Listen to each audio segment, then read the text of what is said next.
Do not necessarily reflect or represent the views of Stingray Media, its staff, or contributors. Callers to the program accept full responsibility for the views expressed. The show host and affiliates are not liable for any statements made or any harm claimed. All callers to the program indemnify Straight Talk from all claims. Offensive, defamatory, or unlawful content will not be tolerated. Be a part of the conversation by calling 745-2626. Here's Straight Talk with Austin and Ellio on Bobo FM. And hello, K-Man, and welcome. I'm your host, Austin Harris. And I'm Ellio Solomon, and welcome to Straight Talk right here on Bobo FM. And happy Wednesday to the listening audience. The phone lines are open, 745-2626. We'd love to hear your comments, questions, and or opinions on our topic today, which will be engaging one of the three referendum questions specifically today. Should the Cayman Islands introduce a national lottery? We are also simulcasting live. Not only can you hear us on your radio dial, but we are also simulcasting live over YouTube and Instagram. And if we can overcome one or two hurdles, hopefully before the end of the week, we'll be able to get Facebook as well. We certainly have the followers for it. And again, you know who you are. We want to thank you again for being our original first 100 followers. And hopefully by the end of the week, we'll be streaming also over Facebook. If talking isn't your thing, or if you want to send us a voice note, you can do so by calling 928-2562. That is our WhatsApp line. As we say, it's in the place of the traditional 1-800 line if you don't want to burn your precious minutes whilst calling, or if you just simply want to send us a text message. Today is Wednesday, and as many listeners will know, today is our 12th episode, Ellio, and we normally start off with a bit of good news for the first half hour before we start, entering into the otherwise deep waters. Mm-hmm. But because I suspect a change. Yes, but because our time is limited with our very special guest, we will forego that good news and simply accept this in its place. Our guest is, well, he's here for a variety of reasons. His knowledge on this subject obviously being preeminent to the topic, but I have to acknowledge that this is the first time, and I don't know when, that the three original hosts of what was, I call it the last and only time Cayman Crosstalk was properly Cayman Crosstalk, have been together in donkey years, as we would say. I would like to welcome in studio our guest for the topic discussion of is the national lottery good for the Cayman Islands? We have the pleasure of the company of a former cabinet minister, an educator, both as a school teacher and now I think he's the president of the University College of the Cayman. Chairman of the Board of Directors. He is the big cheese at the very tippy top of the education ladder at the University College of the Cayman Islands, and as I said before, a one-time host of a similar talk show that we both, all three of us, have had the pleasure of hosting over the years. And lastly, our friend, Mr. Gilbert McLean. Gilbert, what a pleasure it is to have you in studios and to sit and speak with you again. Well, thank you very much, Austin. It is really good to be here. And as you said, it's been yourself, it's been Ellio, and it's been myself that have been talk show hosts on Rooster 101. And I well remember those days, and I relive them in my mind. And I know that those were the times when we really dealt with subjects that nobody else wanted to talk about. That's it. And I believe that you two gentlemen are in a position to light that fire once again. Mm-hmm. I personally believe that the island and the country needs it. And both of you are resource persons. Both of you have had your baptism in politics and so on. So, you're set to do it all over again, in my opinion. Well, that's exactly the plan. And again, it is a pleasure, Mr. McLean, to see you here in the studio. We've been saying dynamic duo, but at least for today, we can say the dynamic trio, right? Yeah. I want to start the conversation off by saying I'm pretty sure you're aware that on the 30th of April 2025, the persons will be going to the polls and voting on a referendum. Three great questions on there, but we'll focus on one of those today, one being the national lottery. And I'm wondering if you can answer. Start by telling us, what do you think about that question being there? Do you think it's a question that should be being asked? I think it should be, if it can lead us and lead the country to doing what I think is something that needs to be done. Ellio, I made that a topic on a manifesto that I ran on. And I declared to you at that time that I'm the only one that has ever done that. Right. And every person that I visited were for that, to having a national lottery. And of course, where it came from was far back as 1980 with the national hero, the Honorable Jim Bodden and whatnot. We were in Miami, where we became twin cities. And the lottery was, the Florida lottery was just coming in about that time. In the 80s. Yeah, and good gosh, they had made so much money. With that, they were loaning other states. And of course, other states now have it. It's all over the United States. And while there's always that element that talks about, well, it's not a religious thing to do and so on, religion and government are two separate things. And we're talking about what is happening here in Cayman. And if you all will allow me, I've done, I have some hard, cold facts here on. Please. Yeah. Please.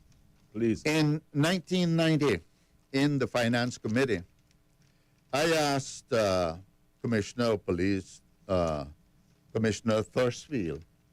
We were discussing the matter of the numbers, as it was called, the numbers. I guess it still is. But I asked him, I said, well, Commissioner, what do you, in terms of money, what do you think this numbers game amounts to?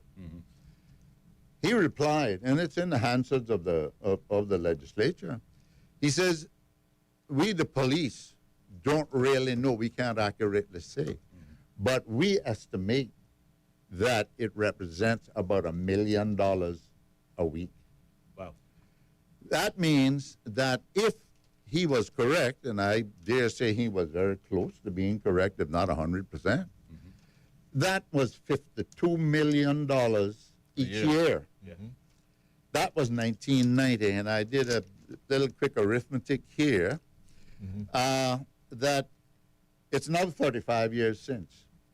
So if we take 35 years at 52 million a year, that would be $1,820,000 that has been an invisible economy, except for those who control it. In today's dollar terms, indeed. Yes. And the thing about it is that I understand there are about 3 or 4 different lotteries that play here in this country. Yeah. I hear the people talk about the Jamaica lottery that plays 5 or 6 times a day. Right. And if you just say that it has doubled since that time, it means that $3,640,000,000 has passed into this economy, and the government only gets the difficulty of trying to catch the people who are doing it. And to your point of that, I dare say the lion's share of those profits have left this country. Because as you pointed out, these lotteries originate in other jurisdictions. That's right. So, when I thought of it, and having had the opportunity at that time, and the minister that I was permanent secretary to, Honorable Jim Bodden, when we were in Miami, there was talk about it because it was a hot thing then, and well, it still is. But I thought to myself, why don't we bring that into Cayman, which what we're doing is legalizing a game of chance. And I don't buy the game, the name of gambling and so on. I see it as a revenue-earning game of chance. It's a different thing altogether. Yes. But, I am someone who believes, I know Cayman, and I believe Cayman has a Christian historical background. But I do know that there's a lot of hypocrisy in my country, and has ever been too. Mm-hmm. The thing is, if I'm so Christian and I think it's wrong, then I don't buy it. Right. But why should we allow illegality that we know that is going on, continuing, and doing nothing to take that money Sure. and put it to public purpose? I want to ask you. I mean, everything you're saying is very interesting, but I want to take you back again just to get things in context, because I think many of us, especially even persons younger than ourselves, will kind of look at all these issues and say, this is like totally new, right? Mm-hmm. This is new. What's happening? And you talked about this being from the 80s. First of all, tell us when it was that, specifically in the 80s, that you were running, that you had this on your manifesto. And again, tell us what you alluded to the fact that you had good reception for it. Yeah. The last time I ran was 2017. No, it was before that. It would have been about the election before 2013. that. Yeah. And everywhere I went, some persons who I visited said, will you really try to get the lottery so that we have the lottery like Florida? I said, I promise you that I will do everything possible. Mm-hmm. And the fact that we were to consider with Miami, right. I am sure the way they had it set up that they would be happy to give us that. But now, I mean, everything is electronic. So, okay. There's no reason why it shouldn't be. So for clarity, you didn't put it on your manifesto until 2017, and the discussion was in 1980s? Yes. The discussion was in the 1980s when I first thought about doing it. About doing it. That it would be a good thing for Cayman. Right. And then I put it on my manifesto, and that was one of the areas that I ran on. And to your point about the gambling, I mean, many persons argue that when you're buying your tickets, again to win that Mercedes-Benz or whatever it is it not gambling as well? How do you respond to that? Annual raffle. It is. Yeah. Oh, well, you see, that's how it goes. They play with words. Exactly. We give it a different name, and therefore it means something totally Gentlemen, different. I'm looking at the gambling law. Right. And now I do my best to be as fair as I can to all sides and listen to all opinions. Must be the politician in you. But you, that could be. Yeah. But this is what the law says in Section 2A. Application. The law shall not apply to A Cayman Islands registered passenger ship operating under a contract of carriage while it is in the international waters and on international voyage. Now here's where they change it from gambling to raffles. Mm-hmm. Raffles staged by churches, service organizations, and other voluntary associations to raise funds for the programs of the respective churches, organizations, and associations. That doesn't apply. Now, my question is, if the churches are so much against gambling, it's gambling. They're calling it by a different name, but it's gambling. It's the same game of chance. Yeah. So why do we have to do that? To me, it is purely a political catering, I think, more or less, to past politicians and administrations that want, we need the church vote and we don't want to offend our Christian principles and so on. What we're talking about here is that there is a source of money in the hundreds of millions of dollars that certain people are taking that in, using it as they choose, and it is in the breach of the law. Why not make it legal to hold a lottery here where, and think of it, gentlemen, there are certain poor people that have $2 or $3 that they will go and buy a number and they could win $200 and that made a difference in their life. Sure. So why shouldn't those people have the opportunity of doing it and doing it legally? Indeed. And, I've always said the money that will come in, let it be used for education, health, care, and social services. Well, that's the second time you mentioned that in terms of a revenue earner. In addition to the United States, doing a little research of my own, over 100 countries across the globe have some form of a national lottery. Yeah. And the primary usage of a national lottery, but by country, you take your pick, is it's a means of generating new revenue without increasing or adding new taxes Yep. on the citizenry. Yes. And again, in terms of operation, again, not just, what could be here, but in countries across the globe, but certainly in the United States context, 2/3 of the overall earnings are paid out in terms of winnings to those who would win the lottery, whether you're doing it once a day, once a month, Yeah. 5 times a day, Yeah. etc., with a third, or 33%, going back to the government, Yeah. not in the form of profit, but instead earmarked for infrastructure programs such as road building, something we do a lot of here. course. I think the last count was $1,000 per linear foot to build a road in the Camelon, so I'm sure that price has gone up. And likewise, educational programs, whether it be capital buildings or educational programs such as, for example, TVET, that we've been talking about introducing and finding ways in which to cover. So that has been the traditional usage of a national lottery across the globe. And what you're proposing is not reinventing the wheel, but doing the exact same thing. Yeah, absolutely. I think it simply makes sense. How, again, going back as far as 1990 when the Commissioner of Police made that statement, and the amount of money, if we take what he said as being accurate and not even doubling it, because I dare say if it was $1 million then, by this time it has doubled, maybe it is tripled. That is a massive amount of money in some people's hands. Some private individuals have. Yeah, and what they're doing with it, I mean, the government is not benefiting from it. Correct. The people are not benefiting from it. It's causing the police to go to make arrests, and it carries little penalty and so on. We hear about it.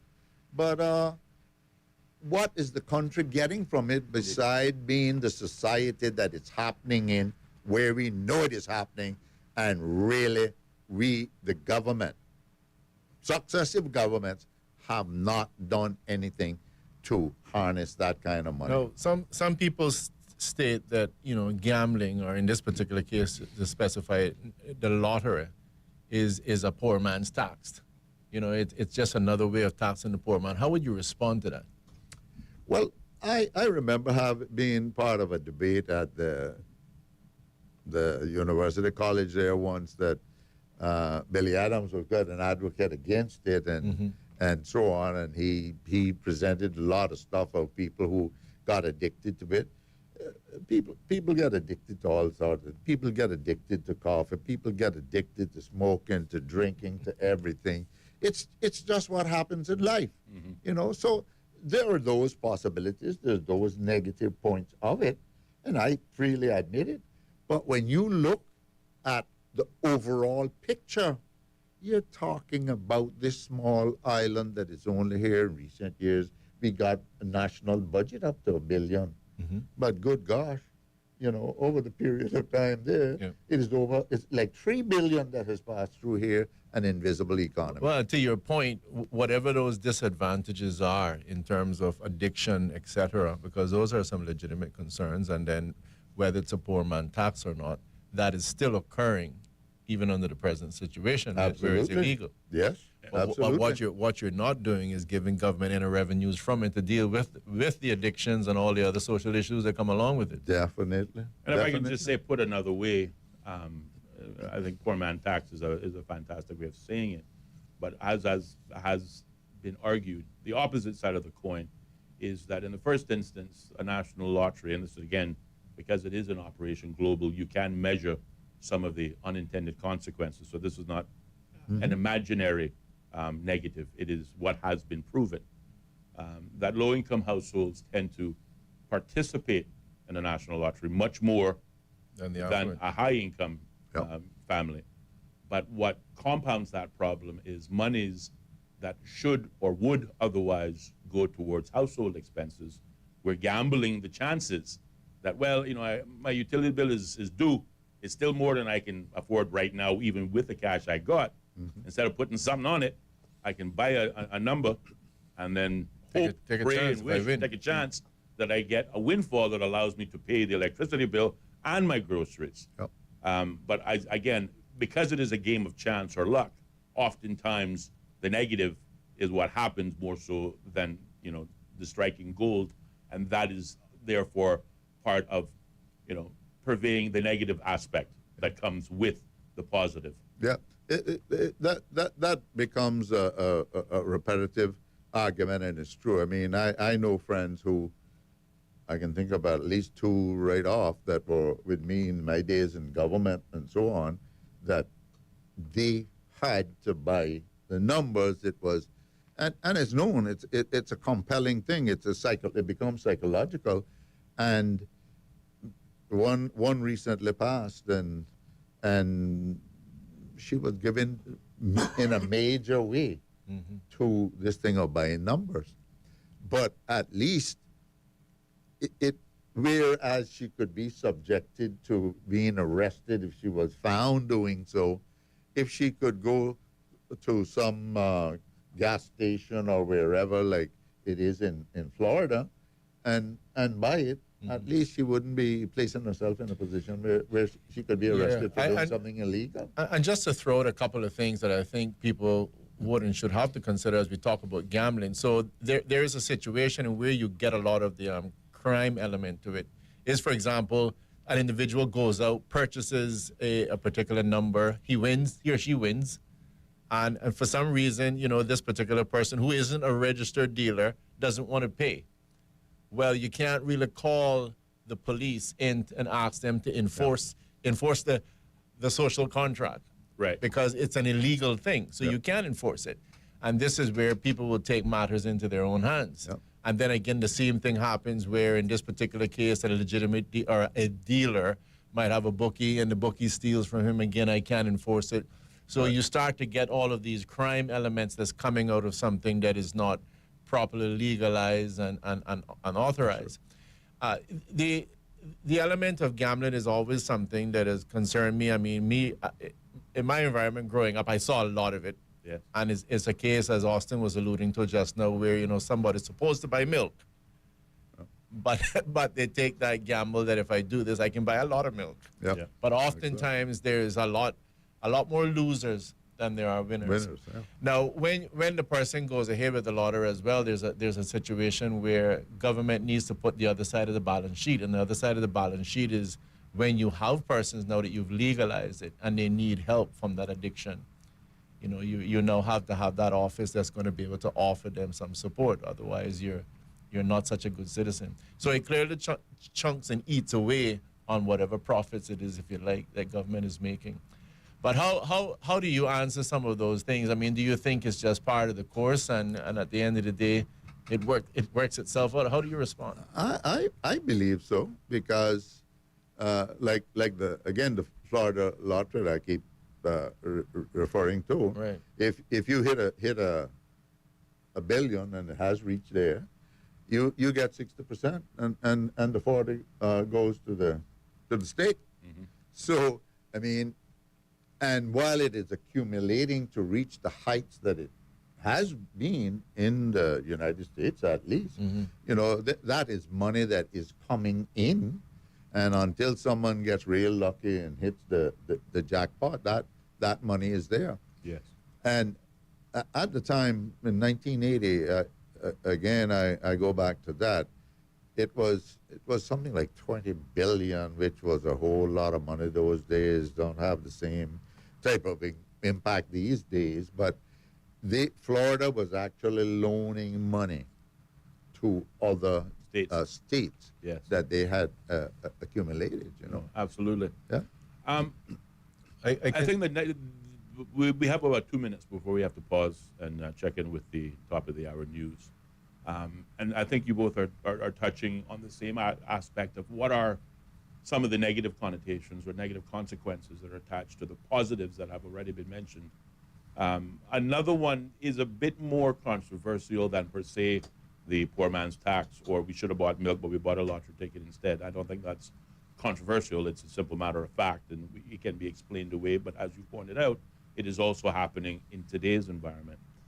There is a controversial side that says that whilst lotteries, as we stated earlier on, allow governments to earn new revenue without increasing taxes, there is debate about whether it actually boosts public spending, as it would, for example, in the traditional sense, whereas government reduces taxes, not just introduces it, thereby putting more money in the citizen's pocket, and that more money is then added to circulation, and as such, public spending is created as a result of it. That is what the capital markets and an economy, that's how an economy works. There's an argument that says the National Lottery does not necessarily do that, but I want to draw the reference and that argument to what we do with our imported labor. The illegal game, the lion's share, as we've decided, goes offshore. It doesn't stay on the island to the hands of those who are putting the games forward. How is that necessarily different than what we do with imported labor when, yes, some of the earnings stay in the economy, but the lion's share gets exported every year, and that's also measurable. But we do have to pause and take a short commercial break. Check in with your BBC News. The phone lines are open at 745-2626. But don't touch that dial. There'll be more Bobo FM to come, more Straight Talk to come. The BBC World Service, the world's radio station. The BBC World Service makes programs with a uniquely global perspective. Enlighten us. Where do we start? The latest world news and current affairs. The very best in global arts and culture. What has been happening on the financial markets today. Social issues, political stories. Everything was there in a way that I never heard before. The BBC World Service. The home of the BBC World Service. This is Bobo FM. Welcome to our newsroom here in central London. We place ourselves here at a little desk right in the thick of things. OS from the BBC. We can catch the very latest news from our colleagues, not just in this enormous room, but also from our colleagues around the world. I'm in the room where they're treating children. This is a combat zone. The situation after the typhoon is very complicated. It was a very tense situation. OS from the BBC. The home of the BBC World Service. This is Bobo FM. BBC News. BBC News. World news from the BBC. Violent clashes. Thick black smoke. A tremendous legal victory. Crucial elections. Destructive winds. A search and recovery operation. A race against time. An imminent threat. Flying a drone over a rival team's training session. Whatever is happening, wherever it's happening, catch up with the latest news bulletins from the BBC. The home of the BBC World Service. This is Bobo FM. This is Bobo FM, powered by Doctors Hospital. 24/7 urgent care, located in Georgetown at the top of Walker's Road. Introducing the Doctors Hospital Specialty Clinic, conveniently located in the Strand. To book your appointment at Doctors Hospital, call 325-9000. Across Cayman on 89.1 FM, online and on your smart speaker. The home of the BBC World Service. This is Bobo FM. This is Danielle Yawowiecka with the BBC News. Hello. The release of 4 bodies of Israeli hostages by Hamas is underway in the Gaza Strip. The release is part of a deal to bridge an impasse in the Gaza ceasefire agreement. In return, Israel said it would free 600 Palestinian prisoners they'd refused to release last Saturday. Here's Sebastian Usher in Jerusalem on what happens next. We're expecting the handover to take place, this time with no public show. This is what Israel demanded in Han Yunis, I think. And the Red Cross will take hold of those 4 coffins, 4 men who died in captivity, and they'll then be taken still in Gaza but handed over just by the border to the Israeli army. There's going to be a preliminary forensic investigation, and then the bodies will be taken for a full forensic investigation later. President Trump has confirmed that his Ukrainian counterpart Volodymyr Zelensky will visit Washington on Friday to sign an agreement on sharing Kyiv's mineral resources. Mr. Zelensky has described it as preliminary and wants further accords, particularly one that gives Ukraine security guarantees in the event of a ceasefire with Russia. But Alexander Merezhko, an MP with Mr. Zelensky's ruling Servant of the People party, insisted the existing agreement benefited both countries. This agreement, we view it also as a kind of economic security guarantee because it enhances our security, because Americans, they tend to provide more support and more, sometimes even military aid to those countries in which they have economic interests, or for example, investments. So to me, this agreement is a classic win-win situation for both Mr. Trump and for Ukraine. Mr. Trump had made the comments at his first cabinet meeting since returning to office. After the president's opening remarks, the first person invited to speak was the tech multi-billionaire Elon Musk, who, while not a cabinet member, is playing an increasingly prominent role in the administration.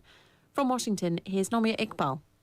Mr. Trump opened up touting his administration's accomplishments as a sweeping success before turning to the tech giant who took questions from reporters on what his role is. He's been criticised over a controversial email he sent to millions of workers threatening to fire them if they didn't list their accomplishments in 5 bullet points. If the other cabinet members were uneasy with Mr. Musk's outsized influence, they didn't show it, even when President Trump said some disagreed and then asked them if they were unhappy. The UN's World Food Programme says thousands of people could die after it was forced to withdraw from the Zamzam refugee camp in western Sudan.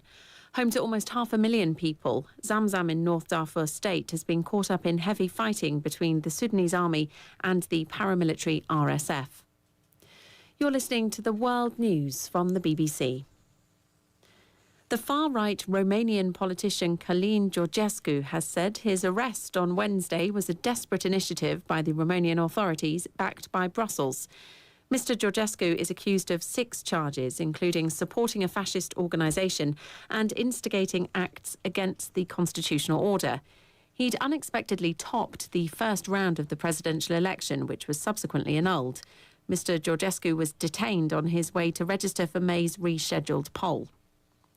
The Parliament of Bosnia's majority Serb region has rejected the conviction of the Bosnian Serb leader Milorad Dodik. The Republika Srpska president was found guilty of ignoring the rulings of the International High Representative. But a resolution in the National Assembly of Republika Srpska claimed the ruling was unconstitutional. Here's Guy Delorney. Milorad Dodik had promised radical measures if he was convicted. The first of them have come in the parliament of Bosnia's majority Serb region. The Republika Srpska National Assembly instructed prosecutors to take action against officials from the court of Bosnia and Herzegovina. Representatives approved a resolution which described Mr. Dodik's prosecution as an attempt to overthrow the country's constitutional order. The move represents the continuation of a power struggle between the Bosnian Serb leader and International High Representative Christian Schmidt. The Trump administration has revoked an agreement with Venezuela which allowed it to export some of its oil to the US and other countries despite economic sanctions.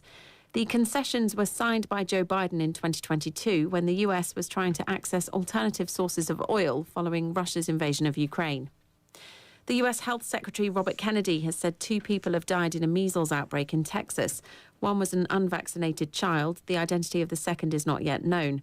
They're the first fatalities from the highly contagious disease in the US since 2015. BBC World News. The views and opinions expressed on Straight Talk with Austin and Ellio do not necessarily reflect or represent the views of Stingray Media, its staff, or contributors. Callers to the program accept full responsibility for the views expressed. The show host and affiliates are not liable for any statements made or any harm claimed. All callers to the program indemnify Straight Talk from all claims. Offensive, defamatory, or unlawful content will not be tolerated. Be a part of the conversation by calling 745-2626. Now, here's Straight Talk with Austin and Ellio on Bobo FM. And welcome back, K-Man. I'm your host, Austin Harris. And I'm Ellio Solomon. And welcome here to Straight Talk Bobo FM. Sitting in the studio here with none other than Mr. Gilbert McLean, chatting about the whole issue of national lottery, which is that one question out of 3 on the referendum. And I think we had a voice message or something. Yes, just a bit of housekeeping. The phone lines are open at 745-2626. If you have a question or a comment for our guest on today's subject of should the Cayman Islands, what is it again? Should the Cayman Islands support the introduction of a national lottery in the islands with our guest Gilbert McLean? certainly you can do so. Or, of course, if you want to send us a voice note or a message, you can do so on our WhatsApp line by dialing 928-2562. We do have some comments from WhatsApp. Let's see if we can listen to that. Now we want to take your headset there, and once you're ready, we will begin. Thank you, Gilbert. This is Florence Goring News. It's been a while. I haven't heard from you, but we always love your sentiments that make so much sense, you know, whenever you come on the air or online, whenever we can hear from you. Now, I am not really a proponent of gambling, but I think you made a lot of sense where you made the case that if so many billions of dollars are coming through the country and it's all going out, it's not serving the government or its people, then I think it does make sense to, you know, to put a license on this habit or whatever you may want to call it. A game of chance is the proper term for that. I think that you are making a good case, yes, that it's time to legalize it if there is so much money being coming through the generated in the country through this game of chance, and they're sending the money to Jamaica, Honduras, or wherever. Then I think that we need to make sure that at least 33% of that is left into the hands of government to take care of certain service needs that serve the needs of the people. Thank you very much. Bye. I would like to add to that, make sure that the Freemasons do not have their paws into that pot. Okay, because you know what's going to happen. The people are not going to get anything. And they're going to just hand it over to Dart, keep him out of it, and keep those Freemasons out of it. Okay? So that the people can get their lion's share of whatever comes in that is due them as a people. They've had people, or Caymanian people have had enough taken away from them. Okay? Matter of fact, if it's a government lottery, then I don't see where Dart or the Freemasons or anybody has any business, okay, doing with that, having to any control or autonomy over it, or decision making as far as payouts and winnings. Okay? I think that there needs to be some kind of control or oversight tied to the Crown or the UK or wherever, I don't know. The legal system will have to sort that out. But we definitely cannot let those Freemasons go wild. Well, we want to thank that listener for those comments. And if I can just take the last one first, I think we can not worry that the Freemasons, the Illuminati, or the boogeyman will have any perhaps involvement in this if the country decides that a national lottery is the way to go. But I think the more urgent remark is the caller's honesty, that in the first instance, you know, if asked herself does she support it, it would be no, but it is hard. She recognizes that the arguments in which you put forward for it are hard to argue against. And certainly if it does raise revenue, if it is used for specific circumstances, whether it be roads or education, then by all means, it certainly does have merit. But an opportunity to respond, Mr. McLean. Yeah, well, Austin, I think that Can you check his mic? Thank you. I think that the argument for it is the question of money, of the government controlling the amount of money that is being generated in this community. It shouldn't be in the hands of a few people who are controlling it, who are sending it out of the country, who are using it for their purposes in whatever way that they see fit. And we don't necessarily know who those persons are and what they may be doing with it. To my mind, it doesn't make sense for it to continue as it's going. I also have knowledge that I know it has been recommended before by the higher levels of the police force, because it becomes I suspect, almost an impossible game for them to keep up with all the places that is happening. And one of the things as well that I have thought about when I hear of robberies or repeated robberies in a certain area, and I've remarked or asked someone, well, what is happening with so-and-so that there's always, they're always aiming to rob this particular place. Right. And they say to me, well, Gilbert, you don't know that's one of the biggest places that they're selling numbers. So it is. Matter of fact, should I say? A murder that was, again, in the media, in the headlines last year that took place, let's just call it was in the media, it's in the public domain, at a barbershop, was stated by the police to have a connection with the illegal numbers game. So, to your point, you're not imagining this. No, you know, and I hear of so many instances of it. I hear in the district of Bodden Town where I live and so on.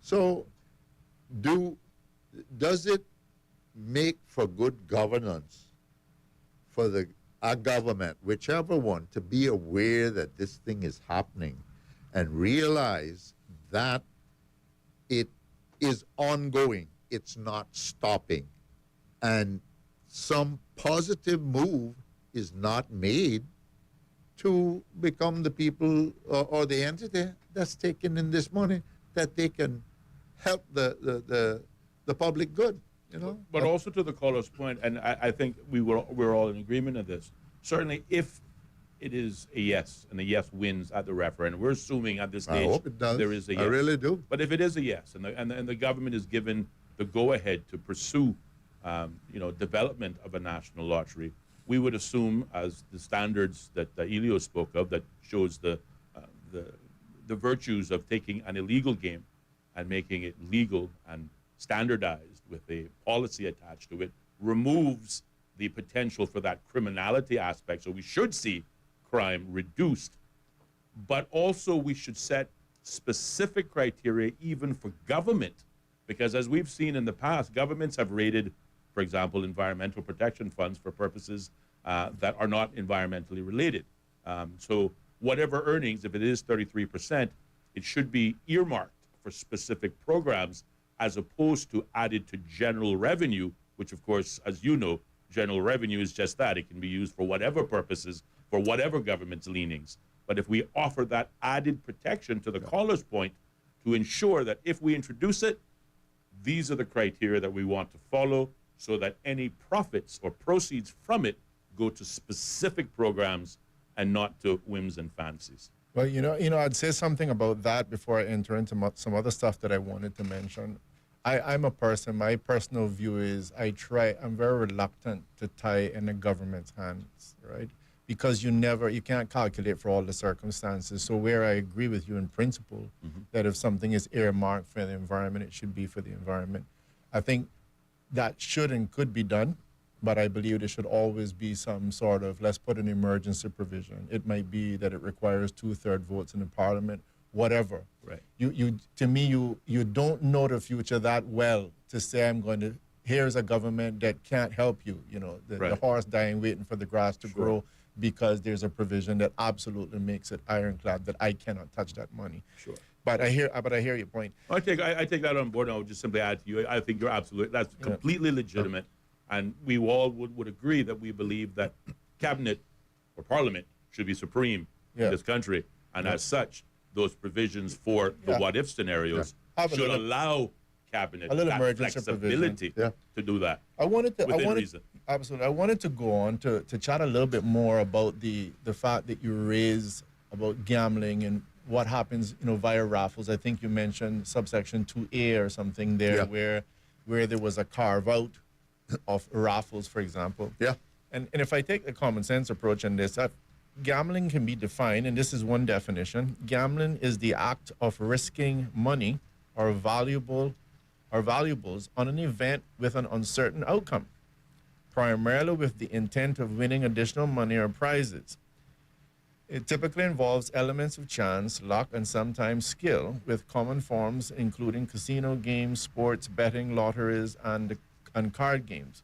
the key characteristics of gambling is that the outcome is not guaranteed and depends on factors beyond the participant's control. If we take that on board, I think that many of us would agree that there's quite a few associations in Cayman, including many of the churches, that utilize that. It gives you a chance to purchase a ticket, which means you're spending money with a chance to winning something. Yeah. And again, there's no certainty there. So that it is gambling. Yeah. Despite the fact that legally we have carved it out.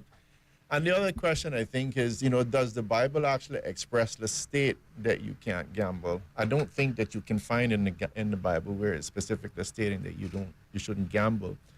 I've looked up some of the scriptures, and I think really what it leads to basically comes down to, while some argue that gambling is simple entertainment, the verses highlight the dangers of greed, addiction, and the pursuit of wealth without honest labor.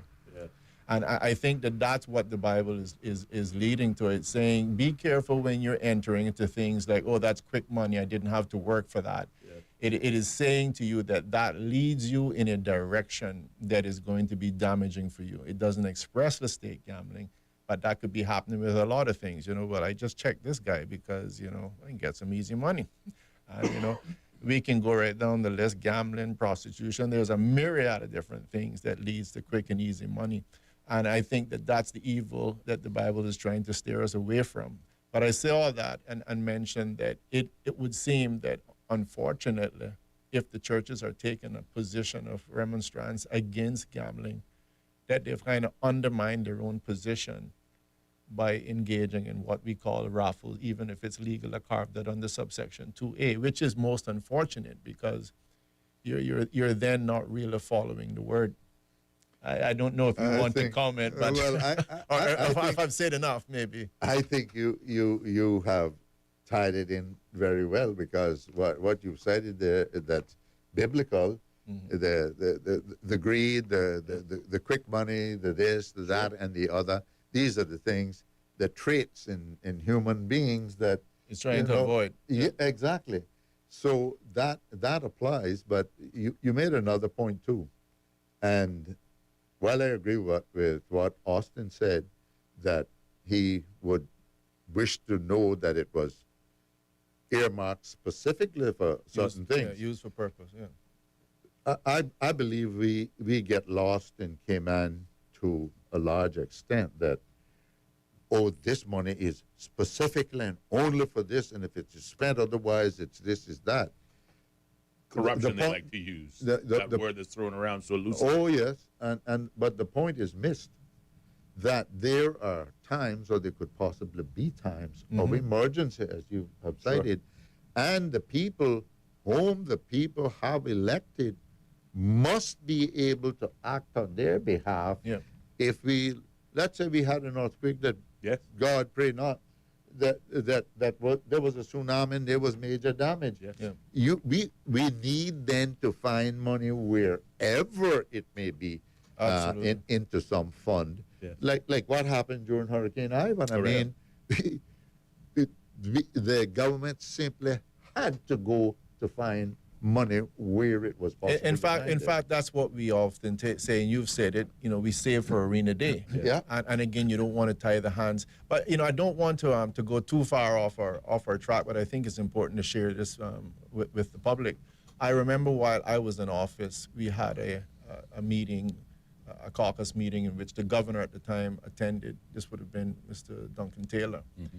And again, it was a situation where he was basically stating, you need to put all this stuff out to tender. Our argument was at that point in time is that the country was in such a dire situation economically that we needed to be able to, I forget what the exact term is, but it's, basically soul. You can just pretty much just take that one. It's the best one that's available. If you went through the entire RFP process, some of these would have taken 6 to 9 months. Exactly. And even then, you probably end up with a level of uncertainty. Yeah. And I remember saying to him that I'm pretty sure that the UK didn't remain a world power, if you like, for 500 years by doing in wartime the same things that they did in peacetime. I'm sure, for example, habeas corpus played a very important role. in terms of how they arrested people in peacetime, but they did something totally different when it was wartime. They just built a fence and threw them in there. And I say all that to just highlight that there are always going to be potential circumstances that we cannot see. That's right. And we have to be have no very control careful. over. Yeah. And we don't have no control over. You know, we were threatened the other night, Austin, by a potential tsunami. You know, luckily, you know, didn't happen. It was a little something in the wind. No, absolutely. But what happens if you sweep that off and then you really sit there and your people are hurting? And I'll just say one more thing before I hand it over. I remember saying that while I was in office, I said, guys, we need some legislation that allows government to have a mass burial. Yeah, you know, everybody look at you like, well, that's not important, Ellio. but just understand, Hurricane Ivan came, and luckily I think we didn't lose one life. Some argue we lost one, but we didn't lose arguably a single life. Yes. But it is a very real scenario that Hurricane Ivan could have hit, and you had 4,000 or 5,000 bodies.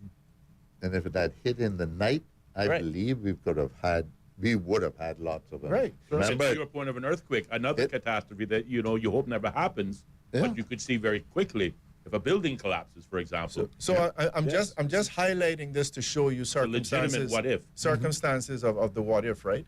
Yeah. So let's imagine if we had woke up that morning and there would have been 4,000 or 5,000 bodies that need to be buried. Yes. Are you really thinking you're going to go through the normal burial process? No. You can't. You would have people getting sick around here. Yeah. You know, so you need to put all those provisions and stuff in place ahead of time. Yeah. And in the same way you want to put that mass burial provision in the law and hope and pray that you will never have to use it, is the same way you need to put those emergency provisions that the money that's for the environmental fund, the money that's for this and that can potentially be used in the right circumstances. And if I can just offer some assistance to the remark that you were making about the two differing procurement methods, I believe is where you're going. There's the restricted tendering process, and then there's the sole supplier. That's what I was talking about. Thank you. If I may just offer some assistance. Yes, I was struggling with the nomenclature. Yes. Well, that's what I'm here for, buddy. That is. Though I think that these are all relevant facts about the situation and where no one has control over it. Nature is in control, and if nature decides to give its worst act, that the government, whichever government that might be, for reasons and for cause, must be able to respond. And just like a government may have set up this particular fund that it'll generally always be for this.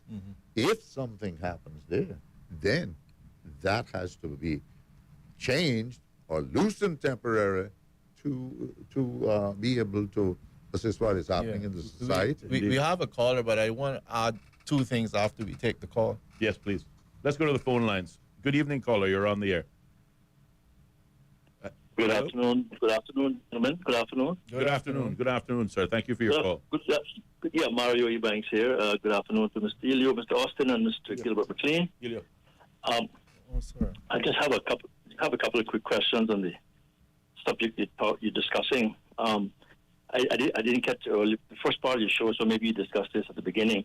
But I don't know if Mr. McLean was in cabinet at the time when there was a study commissioned by the late Mr. Burns Connolly on this issue of gambling and national lottery and the subject. I don't remember if it was commissioned by government or whether it was done by a private group, but I know that the late Mr. Burns Connolly was very much involved, and I think he was the chairman of the group. He was. I recall, yes. Right. I don't know if it was a government study or not, and if you remember some of the findings of the study by Mr. Burns Connolly. You know, Mr. Burns was a very deep thinker, an analytical guy, a town planner, architect, brilliant mind. And he did the study, the group did the study.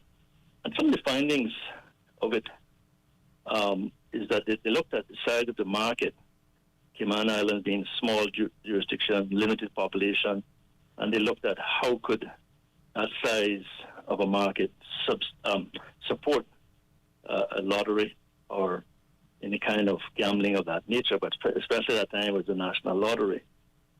They also looked at foreign investment that it would need to be opened up to the foreign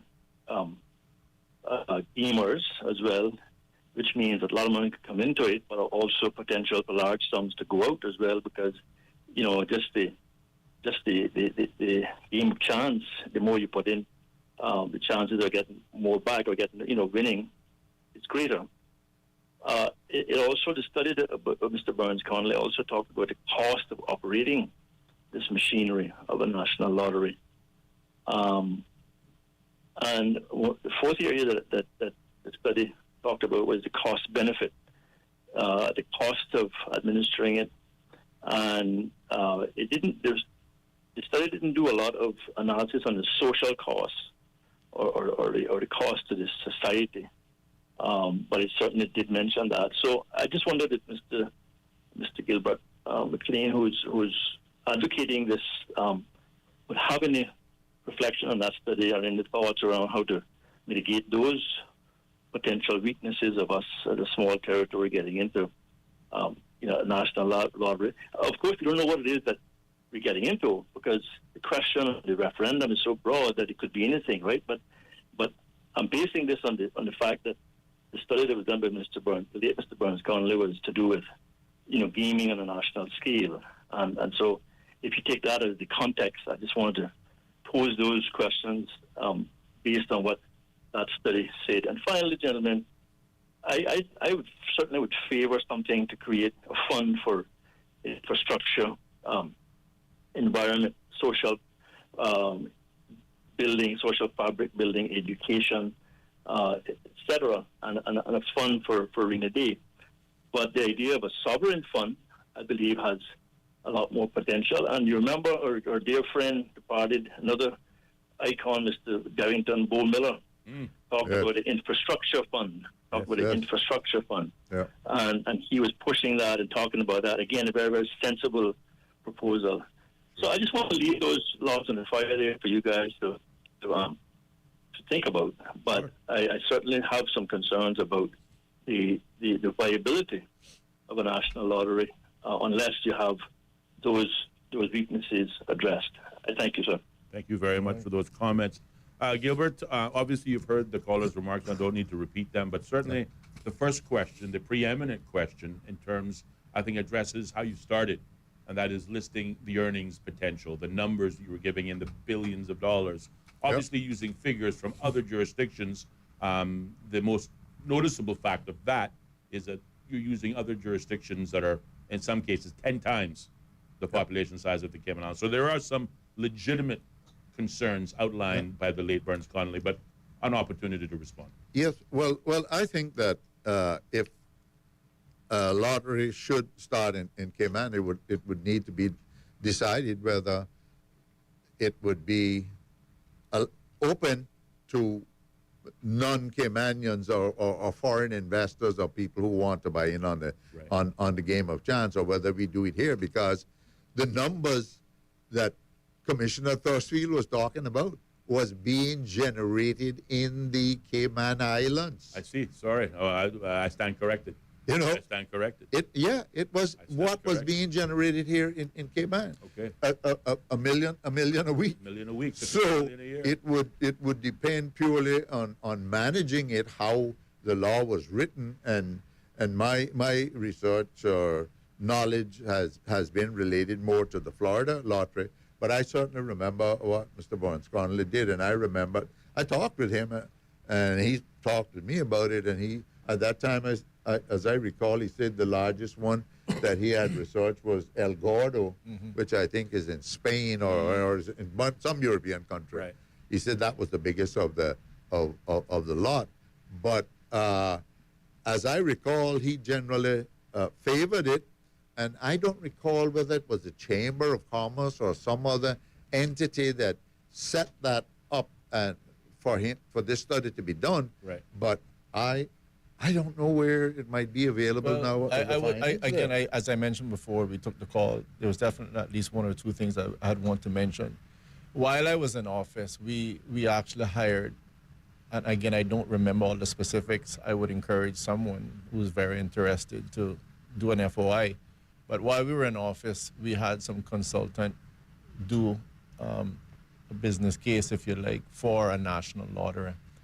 And I may be wrong, but maybe one of my colleagues are listening to me that could text me if I happen to get it incorrect. But to the best of my knowledge, it came back saying that really all Cayman would probably end up, after you finish balancing everything out, you would probably end up with $12 million.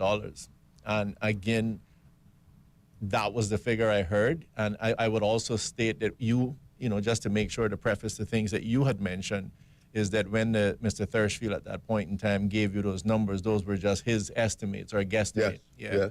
But that was a number that I recall, and obviously the government at the time, you know, decided that we wouldn't necessarily be trying to proceed. And it would be good to get those numbers, because I think that what they also mentioned, in that if you really wanted to end up with something where you had reasonable or significant revenues from gambling, it would have to be something that you would employ more regionally and not just really in the Cayman Islands. Now, granted, this was between 2009 2013. I don't know if the circumstances have changed, but I think I thought it was important to mention that. No, I think it's a valid point. Mr. McLean, just in maintaining my commitment to you, and certainly thanking you for your commitment to coming on and sharing your thoughts, but we've reached and we've surpassed the 5:30 hour. If you still have to leave us due to other prior engagements, we totally understand, but I want to thank you, and I want my colleague to thank you, to give our vote of thanks, whilst we, of course, I guess perhaps invite you to some closing comments and then give the vote of thanks afterwards. Sure, absolutely. Yeah? So, Mr. McLean, the floor is yours for closing remarks. Yes, well, thank you, Austin. It's been a pleasure being here with you both, and it's like old times to quite an extent. The three of us have been involved in the talk show, and it's good to see you all again up close, and to be here to discuss. I support the idea of a lottery, simply on the basis that, from what was said way back in 1990, 35 years ago, it would seem like something that makes sense, that the government could enhance the money that is coming into it that could be used for specific purposes, particularly those that relate to social well-being. Yes. You know, and it's just good to be able to talk about it after all this time. And I'm glad that the government has decided to make that a question, because now those who want to vote yes, vote yes. Those who want to vote no, let it happen. And you know, should it come out yes, then it would be left to the government that will emerge from the 30th of April to do something about it if they so chose. Or we take the line that it's not a Christian thing to do, where, as far as I'm concerned, the Christian thing doesn't come in really. It's a matter of money and the government. It's an economics question. Yes, economics. Indeed. Yeah. Well, again, to follow the lead of my colleague, I want to thank you very much, Mr. McLean, for coming in. It has been a little while that I haven't seen you. I believe in giving the flowers while the person's still alive. Not that you're going to leave us anytime soon. I hope not. Absolutely. But I just want to highlight that we're very proud of you. We thank you very much for all of that you've done for the country, as a past member of Parliament, as an educator, and all the things you do. I know you're also now chairman, I think, of the University College of West. Oh, I almost said West Indies. Board of Governors. Yeah, and then also I think you're involved with the NCC at this point as well, which we have to drag you back in here one day about that soon. Yes, yeah. when I really get to where I got a full understanding of that, I'd be willing to talk about it. That promises to be a hot topic. So I just want to thank you for all those things and greatly appreciate it. And again, especially coming into the program this morning or this afternoon to sit and chat with us about gambling and the national lottery. God bless you. Greatly appreciate Thank it. you. All appreciate right. it. Yes, indeed, absolutely.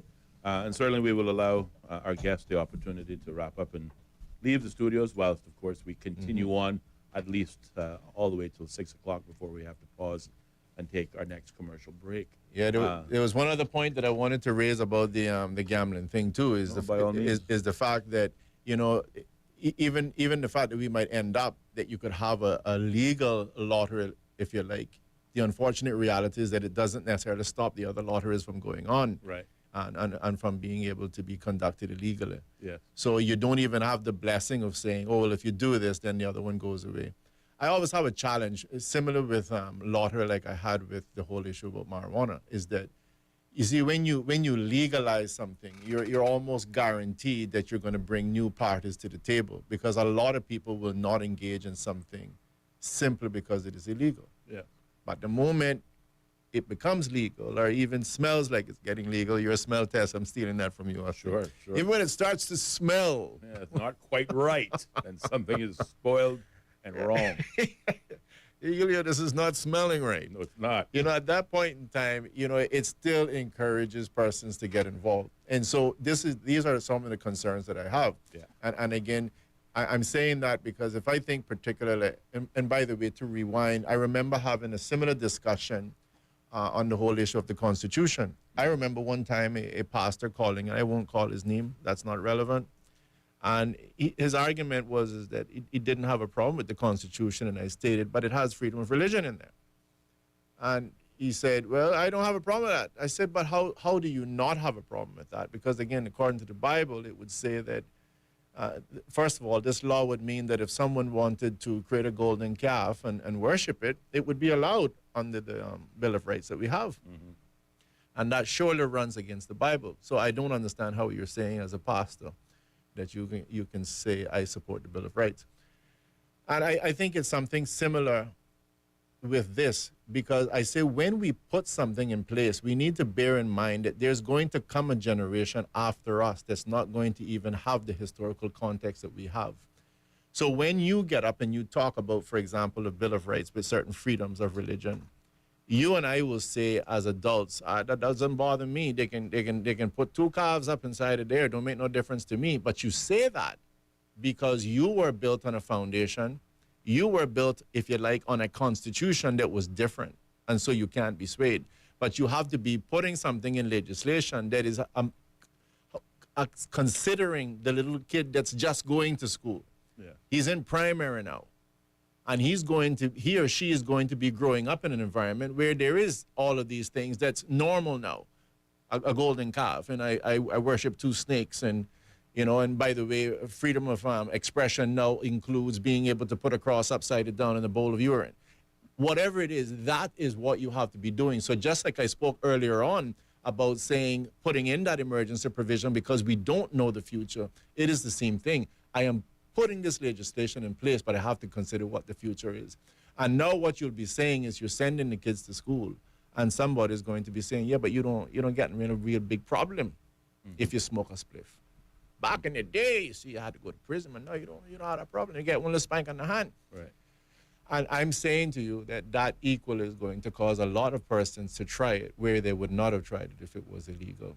And I think the same thing with the gamble. So a lot for us to consider when we go to the polls on the 3rd of April, 2025. Indeed. Well, I just wanted to respond largely to the callers' questions, and again using the Burns-Connolly report that was in fact published and was part of this discussion over the last 35 years. Somewhere in that 35-year window, this is part of the historical context of this conversation. And I will simply say that the administrative fees of operating a national lottery, if there is a yes vote, could easily be derived from the profits in the breakdown between what you pay to receipts, to your recipients and rewards, what your costs are. You can obviously delete that or discount that, and then whatever you're left with is what goes towards your specific criteria spent. So I think there are ways around it.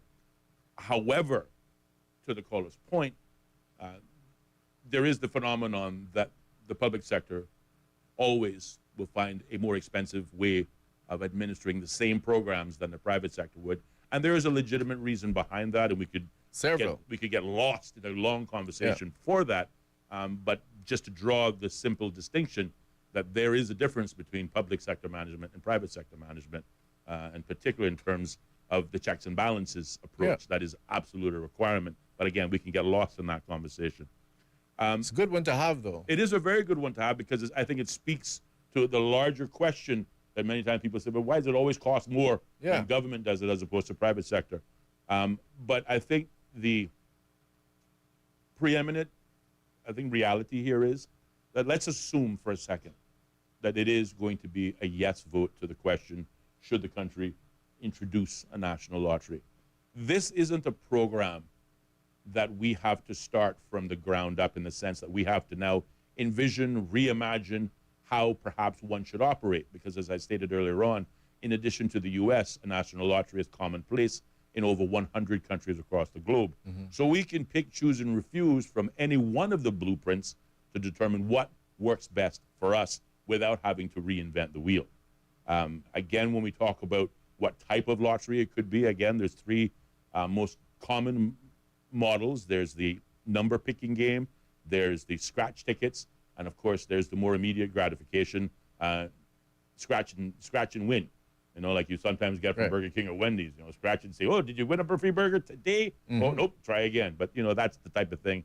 And those are the three forms that are usually applied in lotteries, you know.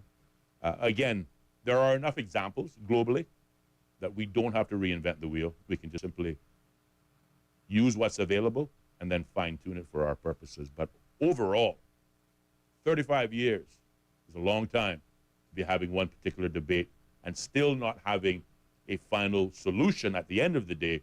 Should we proceed? Should we not proceed? And that is why I, too, support the fact that we're asking the question and we're doing so at a national poll so that at the very least we can decide, you know, what should remain on the agenda and what we should just jettison and move past and go on to the next plan. Well, again, some could argue that the last 35 years you have had an answer, and that answer has been no to national lottery.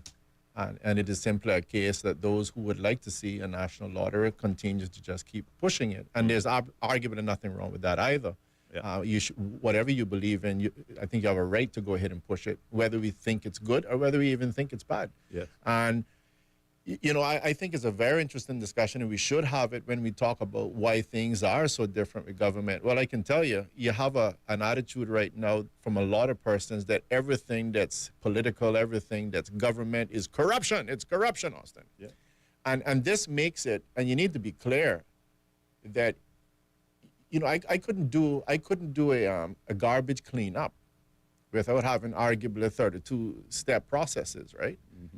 Because I'm not private sector, and I'm not just going to be able to go out and see a pile of dirt on the side of the road during a cleanup process, take the backhoe, pick it up, put it in a dumpster, and drive off. Right. No, because somebody's going to accuse Ellio. I'm sure you heard the accusations. Ellio's putting money in his pocket. Yes. Mm-hmm. Yes. And so, you know, I said, well, he's handing out checks. This is a campaign process, you know. And these are the kind of nonsense that you have, and unfortunately, it normally comes from within the parliament.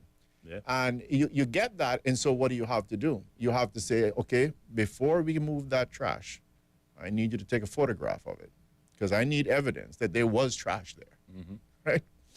And this is where you get, you know, a 5-step process before you can put a garbage can on this right side. Sure. The number of eyes that need to be see and approve the process in government alone is reason to increase those costs, whereas in private sector, you know, they're much more efficient. Right. So when you're allowed, and so when we end up saying, well, why is this costing so much? It's because, in large part, nobody trusts anyone. Yes. And you're going to have your opposition, especially if it's the government doing something, they're going to run around and make all kinds of nonsense. So therefore, you can't just simply get up and say, here's the check that you worked for. I probably have to employ 3 people to give Austin that check. Yes. You know? Just to make sure that Ellio didn't tear half of the check off for himself, the nonsense that goes on. So I say all that to mention that, again, when we start up and we're making noise and we're complaining, make sure that we're bickering about something that's important, because I can tell you that you're only convoluting and increasing costs for yourself, because it is you, the taxpayer, that pays all of the bills. Yes. Okay? I think that's the most salient. You are the one paying all the bills. And you have to say it over and over again, because in this country in particular, we are it's very commonplace to say, well, let the government pay for it. Let the government use the surplus. Let government, you know, pay for this and pay for that and pay for the other thing. Like government's totally different from them. Government is different than a corporation. Government does not earn profit.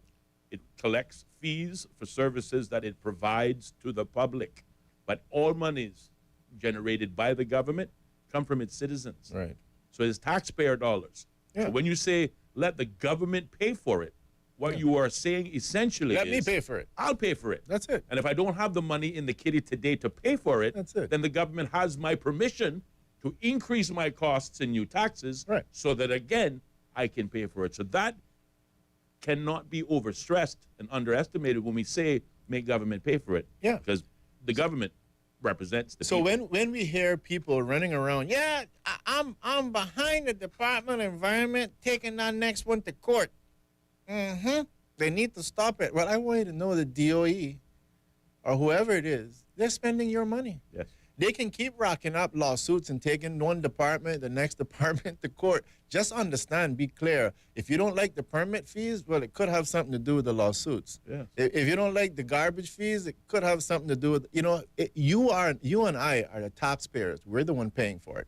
Absolutely. And, to take it a step further, because when we use the word corruption, I'll just use one example. And I believe it was the Honorable Marco Archer who implemented what is a common sense practice in the private sector in reducing costs, but in government it's very easily to be called quote unquote corruption. Cayman Airways, political football, as it always been during political season, is, and I think the best description ever given on Cayman Airways is it is a tool in the wider tourism toolbox to bring visitors to the Cayman Islands. Our airlift capacity is so important to us that Cayman Airways, a national flag carrier that is government run, one of the few airlines that are still owned by the government across the globe, especially in the region, is a important tool under our model. Right. But Cayman Airways still pays landing fees, or it did at one stage, to the Airports Authority for the privilege of landing at Owen Roberts International Airport. So Minister Archer said, well, this is counterproductive. This is double dipping on the government side. Because who are we charging? We are charging ourselves for services that we are providing. So whilst American Airlines and Delta and Spirit Airlines and all the private entities, all of them still have to pay landing fees. Removing the landing fees from Cayman Airways is not a corrupt practice. It is good, sensible finance. Because obviously, who are we charging? We are charging ourselves. And that makes no sense at all. But I just use that as a simple example of where the term, but if the government wants two rules, one rule for them and one rule for everybody else. It is not that simple. And it's long overdue that somebody defends the position of the government, because it's far too easy to criticize and point fingers and again throw around that as my father used to use for another word, the 50-pound word. You know what I mean? It's too often thrown around and largely out of context and is misunderstood. Yeah, and again, it offers challenges because I could see another side, for example, of the charging of fees for Cayman Airways, where I definitely don't think it necessarily makes sense to be doing so in a sort of literal way. I'm a firm believer that a lot of things we should track. For example, I'm against taxes, okay? Yeah. Just make it clear. Yeah. I don't believe in any form of tax, definitely not land tax. Yeah. And I'll touch on that in a minute. Sure.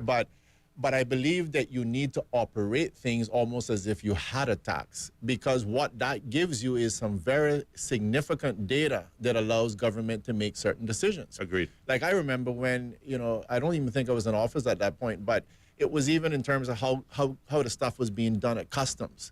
It was so broad that elected officials can't really make very good decisions. They couldn't say, hold on a second. Let me see if I get this right. We need $30 million a year. I know where we can get it with the least impact. Aluminum.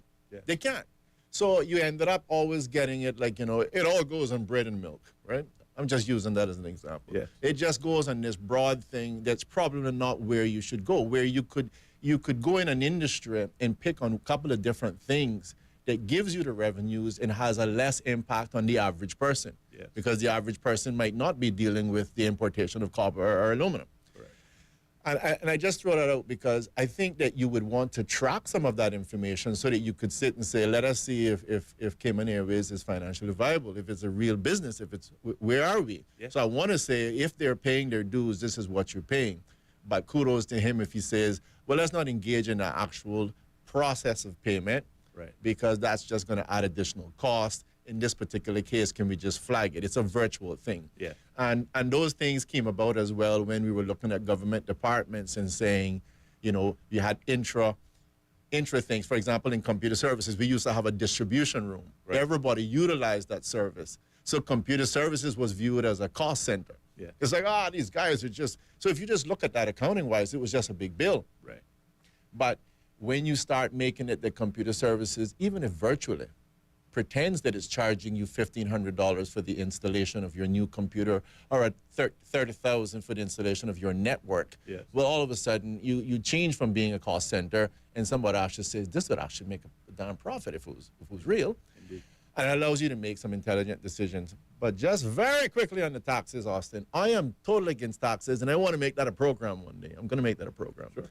Because when we talk about gambling, for example, you said something, and I'm not beating you up about this, but you said something I hear a lot, like, well, they do it over there, so we can kind of replicate it here.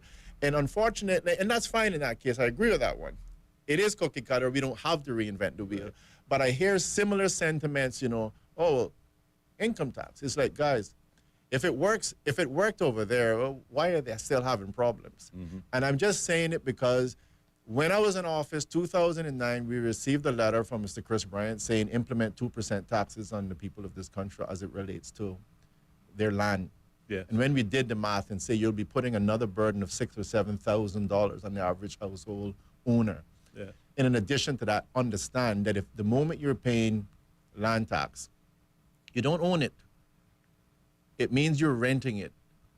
The last thing I would want to see is that we don't have anything anymore that you can really hand on to your children because this is something that we own. Yeah. And you wouldn't be handing on anything. You'd be just handing over a bill. Right. And any day that they stop paying the bill, Our Majesty or His Majesty will come and take your land. And so I say that to everyone listening. Be prepared, because that is precisely, as far as I'm concerned, as much as they'd like to see, Ellio, we're not going independent. I am telling you where the UK is trying to lead us. They are trying to lead us in a position where we have to pay land tax. Mm-hmm. They have made it abundantly clear. Yes. And so far, they've managed to get their way with just a lot of things. The phone tapping, they've got that. The homosexuality, the everything, the gay marriages, they've gotten all of that. And they're working honestly to get you so that you have to pay land tax. So we need to button it all up, and be prepared.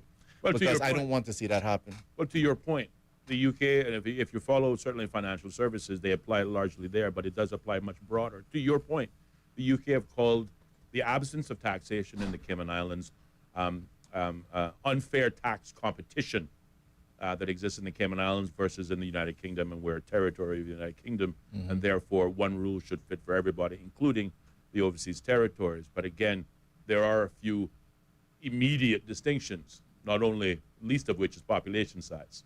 That you have to work with land mass size, et cetera, et cetera. But yes, it is a fact that these are or have been the stated aims and objectives of various or differing UK governments that sometimes don't always align with our best interests. And that is going to happen from time to time. Yeah, but the thing is we have to be able to recognize it for what it is, rather than just simply accepting it as this is for your benefit, accept it as such. What don't you understand here? Yeah, but again, it is something that you can get all the experts out, because I would go to argue that the Cayman Islands doesn't have to follow anyone. I think that we have a model here that's worth really examining and looking at it. And because we're not the largest kid on the block to be able to argue how great we are, it probably doesn't get the kudos that it deserves. Right. But I remember, even in fairness to the Premier, the Honorable Alden McLaughlin, he was making this argument, again on Cayman's behalf, to the United Kingdom and to the world. And I think that it is something that we really, really need to examine. Understand that the taxes in the United States, it is a situation where it didn't actually start off. There's supposed to be a tax. Many persons show you right now that even legislative-wise, IRS doesn't have the right to collect taxes, and the list goes on. And people get into such a position. I remember sitting and chatting with an American man, also had a similar conversation with a Canadian, and they can't see the world without taxes. Mm-hmm. It's because you grow up in that system. They're trying to figure out how it is that you survive. Well, I can tell you how you survive. In Cayman, you pay a tax when the government gives you a service. Mm-hmm.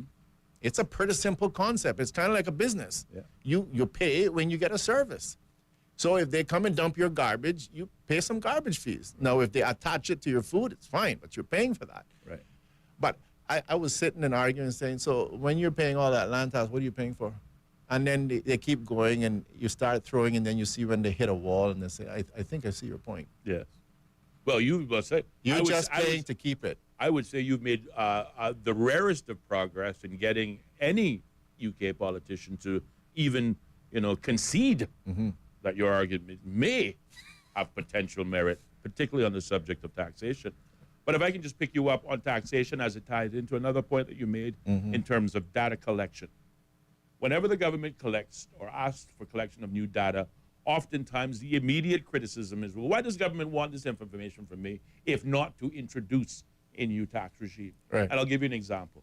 Under my term in office, 2017 to 2021, we began the process of immigration reform. It's not completed by any stretch of the imagination, but we began the process of immigration reform by splitting immigration into two brackets, the border control aspect and the labor aspect, and that's the creation of work. And you were involved in that. And I was directly involved in this. I'm speaking of what we did and what I know, not what I heard. The purpose behind the work element was we were also tackling with unemployment at the time. And we said with the development of work, we wanted to create a registry where, in the first instance, all unemployed Caymanians would register. But in the wider plan, it would be a register for all Caymanians in the labor force for the simple reason that we know more about the skills available on island for those persons who are on work permits because of the work permit regime, because of the requirements of that to present your diploma, which obviously states your qualifications, et cetera, years at work. But for our Caymanian standpoint, we have no clue. And when I say when we don't have a clue as to what skills are available, how can we build a credible workforce by knowing, well, do we need more TVET programs in this area or that area? And that's all that was. But it was asking our people for more information that they immediately took to mean it must be corruption. We do have to pause, take a short commercial break, but keep it locked. There'll be more Straight Talk next. With you in mind, we have your style. Find what you need down every aisle. You want saving, selection, and quality.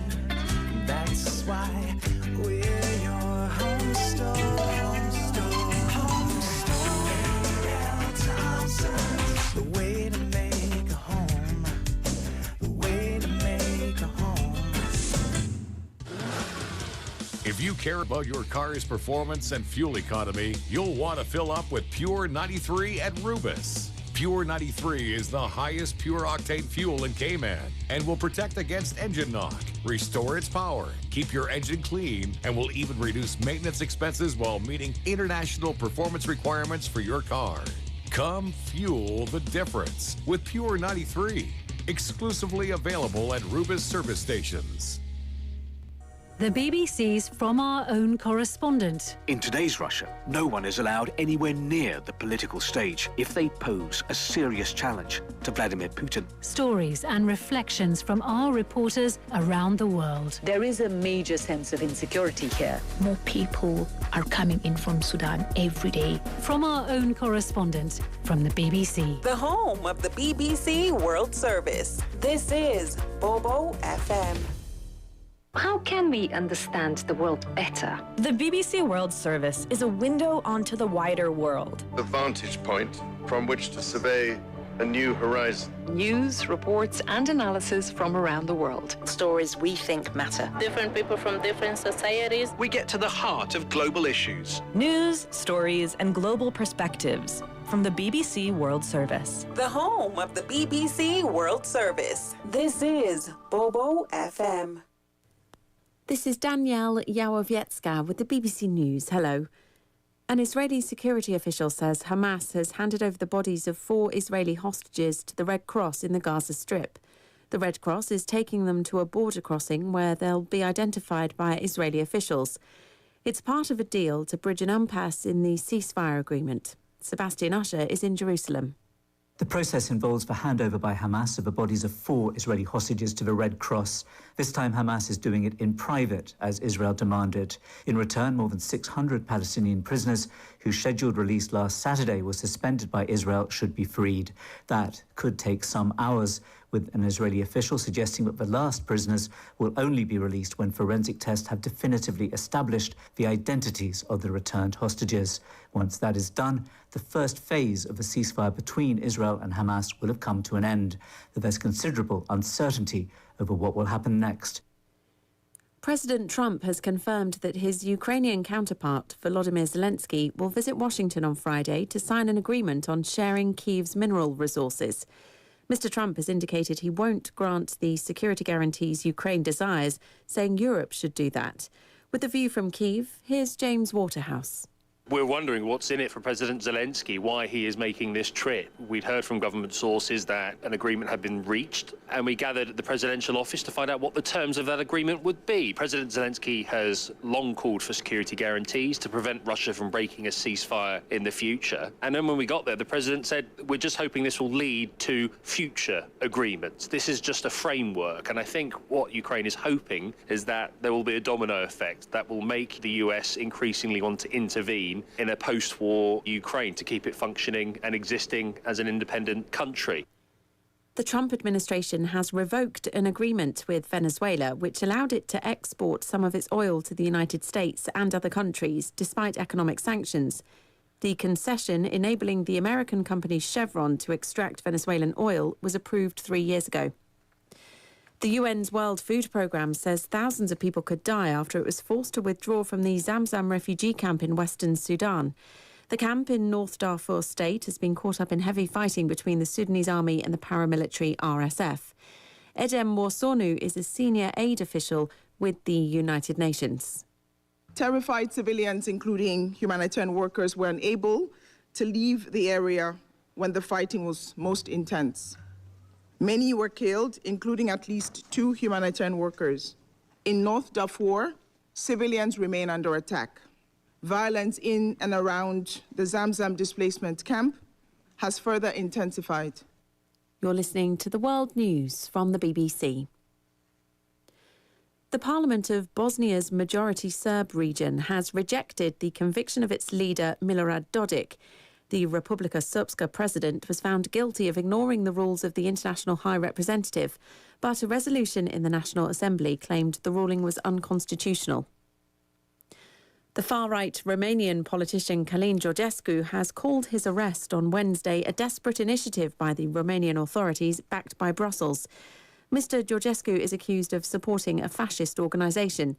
He unexpectedly topped the first round of the presidential election, which was subsequently annulled.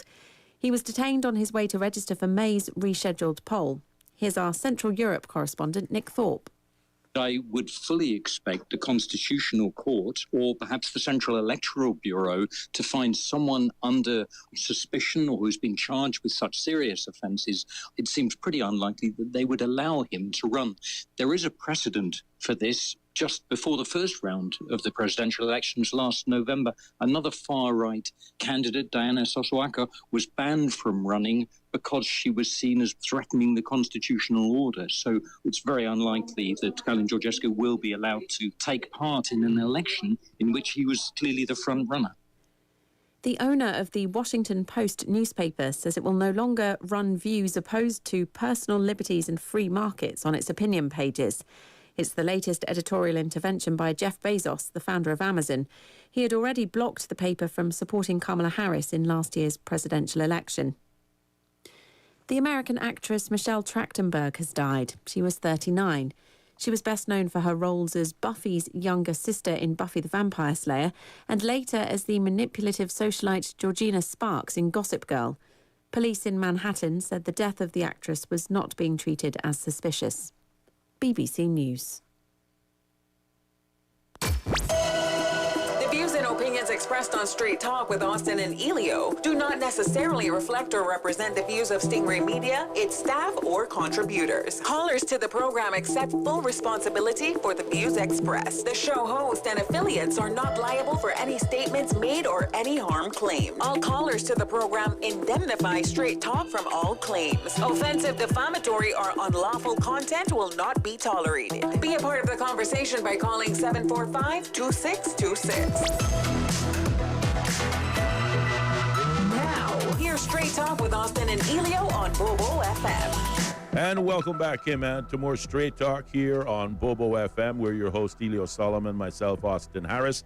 Moving into our final segment, only got about 22 minutes left before we have to sign off for the day. But the phone lines are open at 745-2626. If talking isn't your thing, you can send us a message or a voice note via our WhatsApp number. All you got to do is dial 928-2562. And just very quickly, share a conversation Ellio and I were having prior to the break. Behind the scenes. Behind the scenes. I was just explaining to you the thought process behind the immigration reform that was conducted between 2017 and 2021, specifically the data gathering exercise. Right. And to make your point that, instead of governments using your gut feelings as to where we are somewhere, data is used so that you can have empirical data, which will then be used to make legitimate, sensible decisions. That is all it is. But again, when we traditionally ask for information, the first immediate gut response from Caymanians is, well, why are you asking me this for? You never asked me for it before. You want to tax me, or well? It is not always the most sinister, ends that government asks questions, but quite the opposite. We need to start making decisions based on empirical evidence, something that we can measure as opposed to gut reactions and gut feelings. I was worried that because I was rushing that point to make the deadline to go to the break, that maybe the listening audience didn't catch what I was saying. But I am encouraged because we received a message from WhatsApp. You mean someone validated what I told you? Somebody validated what you told me, and also your suggestion that I should repeat it. But again, I'm trying to be judicious with the time we have. The response is the idea of the work database for all Caymanians is excellent. Now just get a competent programmer to build the damn thing so it works properly and make it user-friendly, and your idea will become a brilliant reality. It can't all be perfect. It's in the next iteration now, so hopefully better. But now, after that explanation, it truly makes sense to me now. So I'm grateful that that listener gets it. But that was the point. And certainly to touch on the callers, the listener's other point. Yeah, another portion of that immigration reform system was to make the work permit processing much easier by automating it. Clearly, we got that wrong. And that was not based on a cookie cutter solution that is in place somewhere else, but that was the truly creation of a new idea that included, proprietary software, which again, because you're an opportunity to highlight the differences between government and private sector. If you're in private sector and you need accounting software, you don't need to write a program to do that accounting. You go and buy QuickBooks, program it, use it for your own purposes. In government, particularly when dealing with sensitive information gathered by your citizen, government cannot find an off-the-shelf program in use because of the security element. So therefore, where the costs are also increased is that someone in computer services now has to go and write an algorithm and a program in which to use so we can satisfy the privacy concerns of taking data or data, depending on how you say it, potato. Tomato, but how we protect and preserve that information so as to ensure that it is not used for nefarious purposes, as is the viewpoint already, the assumption, but in fact it is used for the stated purpose, which in this case was to, again, fine-tune, if not create a more measured workforce. We give out scholarships all the time. How do we know if we're giving out too many STEM scholarships when we need to be giving out, some financial services scholarships? Or how do we know that we have, a shortage of more technical skills gap, whereas we have a plethora of financial skills? How do we know that if we don't gather the information? And that was the point that I was trying to make, and that was the effort of the last administration, to create a database based on empirical evidence, so that when we answer the question, who are we building for, we can say, of the Caymanian workforce, we have X that are skilled in financial services, Y that are skilled in TVET, Z that is skilled, or Z is skilled in liberal arts and sciences, etc., and therefore begin to effectively, but factually based on measured information, fill those gaps and obviously make an improvement. Without it, we are literally just spinning our wheels. Yeah. So, and I thank you for the opportunity to make that point. No, absolutely, and I think you made it. I'm glad you did, and I'm glad to know that the caller sent in a text validating the point that you did do it. I'm glad it got through. I'm glad they understood it because I was rushed for time, but absolutely, I'm glad it still, the message still carried. Still got through. I just wanted to say something. I mean, I know we talked earlier on about the fact that you will end up oftentimes getting, accusations of corruptions and all sorts of things and how it can increase costs and hinder progress. I remember one of the things I did while I was in office as, head of the e-government, if you like, was the whole introduction of the e-SID, which was the e-services ID. But again, a big part of that was to be able to know that you go to one department, you might be E.A. Solomon at immigration. You might be Ellio Anthony Solomon somewhere else. Yes. And somewhere else you just E. Solomon, whatever. And bottom line is, amongst other things, the goal was to make it that you didn't have 52 separate government departments operating, but you could get that synergy. You could get it that, how many times have you gone to, well, at least I can experience it. You've gone to the Department of Commerce and Investment to get a trade and business license, but you have to go get next door to get a certificate, birth certificate, and then you need to go to the planning department so I can confirm that this is your piece of land. Sure. Well, wouldn't it be great if they're like actually communicating and they just serve each other what we need, right? Yeah. And Ellio just has one number, one name, whatever, and it's just seamless. Right. You get the birth certificate, it's government. You get the land. Just an idea. Just an idea. Well, it addresses the age-old question. Again, this is also a pitfall, a drawback, a failing of governments, and we're trying to improve it. And I say we because I was a part of it. We're trying to break down on those silos. Like I said, with the toolbox and using Cayman Airways as an example. Yeah. When you explain the Cayman Airways model and what its purpose is in the wider, big picture approach, then, of course, you may understand it a bit more. It doesn't diminish the fact that you made that certainly we collect data so that we can determine, in the first instance, is this tool viable? Because if we're spending more money on the tool, but it's not necessarily achieving the end results that we're going after. You might need a new tool. You might need a new tool, and again, that is an example of spinning your wheels or wasteful spending. Absolutely. At best and at worst. But likewise, if you are guessing your way through this thing, then don't be surprised that we have been tackling and arguing and debating the solutions to these problems for as long as we have, because we have not taken a scientific approach. But I say that to say, again, just because your government is asking you for more information does not mean something sinister. Right. They're not looking to harm you. Quite to the contrary. They're looking to help you. They may be trying to help you. They may be trying to help you. So you're gonna like this. You're gonna like this text, Austin. Yes. Do you want me to read it? Yes, I do. Absolutely. Does any other member wish to speak? What was it, a meeting last night? We had a Zoom meeting. Won't say anything more now. We had a Zoom meeting. I keep saying, Mr. Chairman, you have to say it. Does any other member wish to speak? Going once, going two times, going three times. So we have a text. It says, Dear Austin and Ellio, I am so pleased to have the two of you back on the radio. I'm listening to the show and I love the conversation, the topics, and the elevating and enlightening dialogue of today's show. I did not realize how much I missed having great dialogue until I started listening to your show over the past week. Now I'm blushing. It leaves me feeling motivated and energized. It is very thought-provoking. Many, many thanks. God bless you both. And we'd just like to say thank you too. And God bless you as well, because why is that important? Because that is one of the express reasons when Ellio and I first started talking to each other about making a comeback. We asked ourselves, what is it that we are trying to achieve?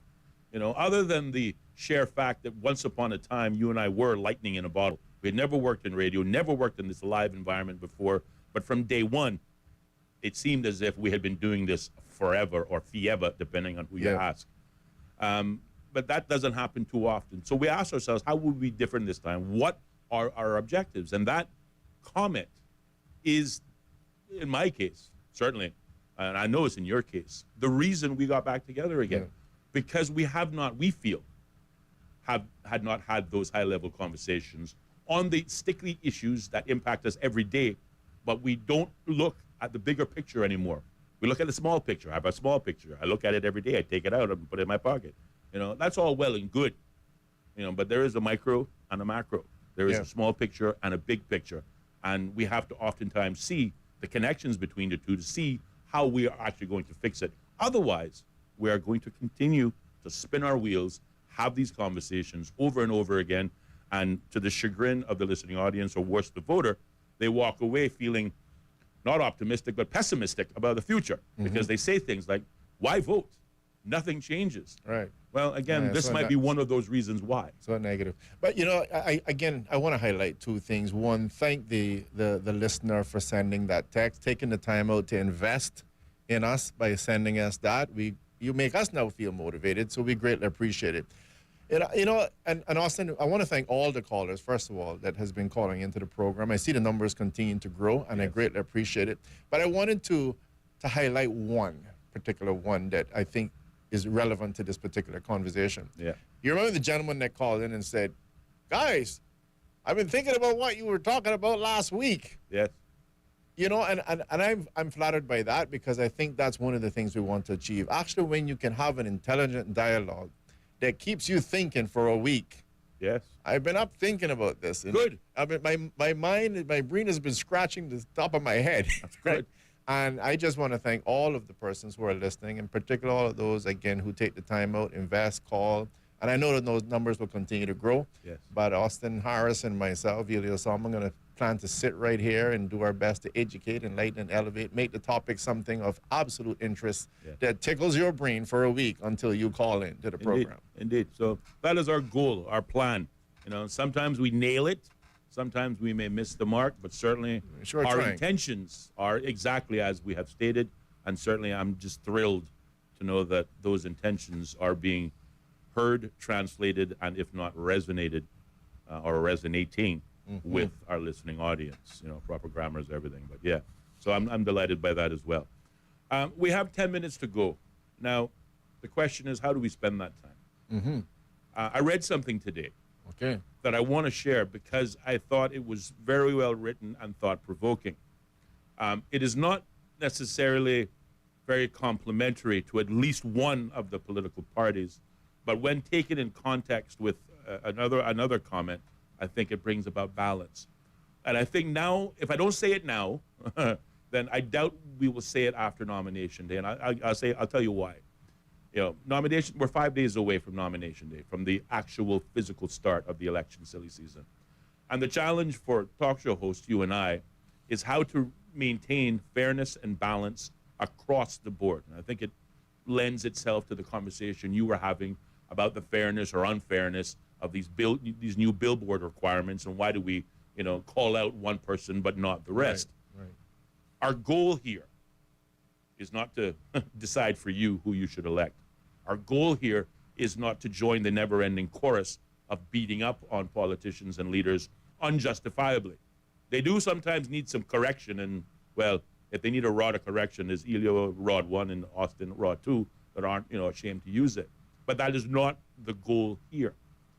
But if I don't read this comment that was shared on another platform now, then I feel it would certainly be a disadvantage to one side or the other after the 3rd of March. So I think I should read it now. Yeah? Sure. You let me read it now? All right, let me read it now.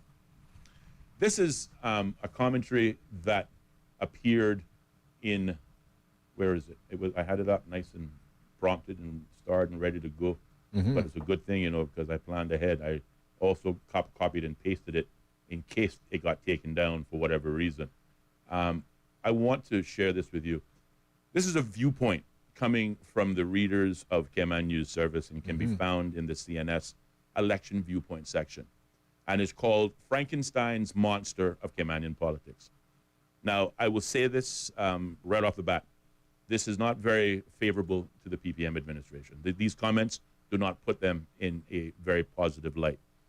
But I will, I think, make up for it with one of the comments that came in the blog that obviously for the persons who read this to bring about balance. And hopefully when taken together, we have a balanced argument. But I'm going to try. It reads, Cayman's political merry-go-round has taken yet another spin, and we're right back where we started. The Progressives, or PPM, once seen as a somewhat steady hand, have now thrown caution, credibility, and any remaining standards out the window. The recent news that Kenneth Bryan, Dwayne John Seymour, and if rumors hold true, even Juliana O'Connor Connolly have now joined the PPM speaks volumes. It's like watching old puzzle pieces forced into a mismatched picture, and somehow it's still the same broken image we've been staring at for decades. With Moses, Sir Alden, Barbara, and David all stepping down, it's clear the PPM is scraping the bottom of the barrel. What's left is a Frankenstein's monster of Caymanian politics, a patchwork of political leftovers glued together, not shared by principles or vision for the future, but by desperation and self-interest. This is not a new dawn for Cayman. It's the same tired playbook. Power at any cost, integrity be damned. Caymanians were promised change, yet here we are, watching politicians recycle themselves in a bid to hold on to influence, regardless of who gets trampled in the process. The rot goes deeper. The wealthy few still call the shots behind the closed doors. Decisions that should be made for the long-term benefit of the country will surely be sacrificed at the altar of short-term political gain. Just look at the National Conservation Act. If this version of the PPM gains control, there is little doubt it will be gutted to appease developers and wealthy backers, putting profits over the environment and the well-being of future generations. It's a betrayal, plain and simple. We deserve better. Cayman deserves leaders who value transparency, integrity, and long-term planning, not a Frankenstein's monster willing to sell the soul of the nation for self-gain and a few more years of power. But here we are. Same faces, same backroom deals, same old politics, and Cayman pays the price. So where do we go from here? Do we risk it all on Dan's National Party, a ragtag group with no experience and a concerning concentration of power? Or bet on independents who lack the unity needed to govern effectively? Then there's the TCCP, the Caymanian Community Party, a new party that at the very least has gone on record pledging not to amend the National Conservation Act and has committed to pursuing the most effective environmentally friendly option of the east-west arterial extension. Whatever the choice, one thing is certain. Cayman can't afford more of the same.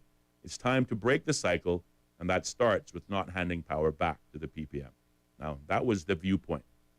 The comment that was the first comment on this when this was published, but is now lowered down. That viewpoint was CNS's viewpoint. No, it wasn't. It was a writer to CNS's. It was. So they say, right? They say it was someone called On Bot Cayman. You would take them on again. You know, veracity of their statements. I hear you. But this is where I think the balance comes in. The writer could easily have written similar nonsense about every party and group casting its net this next election. But they choose to roast the party with the longest history as a party that has fallen apart and is doing its best to regroup after the last election and recent retirements. The PPM heard the people's voice in the last election and has taken action. Last election, a ragtag bunch of independents ran, then formed coalitions on nothing except blind ambition and the need to be drunk with power. Most of this past term has been a disaster as a result. So, again, I think that writer brings some balance to the otherwise opinionated viewpoint, which really took a shot across the bow at all of the new groups, with the exception of the TCCP. Oh, we know who they're supporting. Exactly, which could draw the inference to the reader that this was written by a TCCP supporter. But if we scratch away the emotion and the not so flowery language, and we take this viewpoint on the basis that it is written, I think it makes a lot of legitimate observations, and it says to me, and more importantly to the voter, why it is so important, not only for platforms like the one Ellio and I are trying to present, again, with the experience of being former legislators or MPs, so we know the other side of the mountain.